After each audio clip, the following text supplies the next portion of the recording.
with intergenerational trauma, a lot of the people I work with, they didn't know that they were alienated as a child until they became a parent, and then they were alienated themselves. One example I have was of a woman who, whenever was younger, she was the oldest sibling, and her younger brother and younger sister was alienated from her father. She still liked her father. She ended up going to live with her father.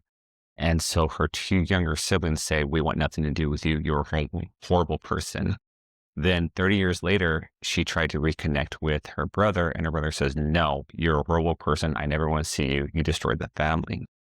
The same woman, she got married and had 5 children, and the majority of her children ended up being alienated from her. So now she was alienated from her mom and her siblings, and then alienated from her children. Her daughter then married a husband, and her husband, with his child from the first marriage, were alienated from them. So now we have this person who they were alienated as a child. They became alienated from their children as a parent, and then their own daughter then became an alienated parent as well. There tends to be a lot of isolation, and this doesn't mean physical isolation, which it can.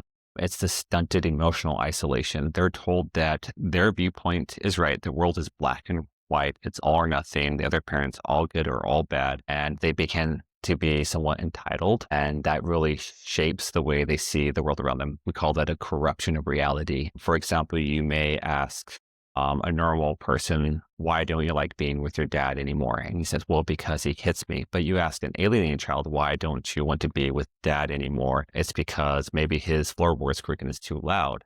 And so we adjust questions for that. And we'll ask the other normal child's questions such as, "Tell me why your dad is a good person and they're a bad person." And we ask the alien child, and they're like, "Why are you asking me that? There's no way he's a good person." And so we have to change that corruption reality. We also talked about maladaptivity, what they're lost out on. And we also look at what we call loss of social capital. So whenever a child is alienated from another parent, they also are alienated from the other parent's entire family. So that's grandparents who could have taught them skills.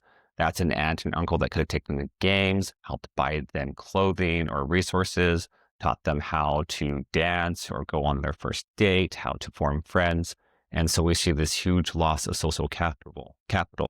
And anyone who challenges the belief that the other parent isn't bad also becomes an enemy. And that can be a teacher who says, "Oh, maybe your mom is a good person. You just don't understand." Now the teacher is an enemy, and I don't even want to listen to what the teacher has to say.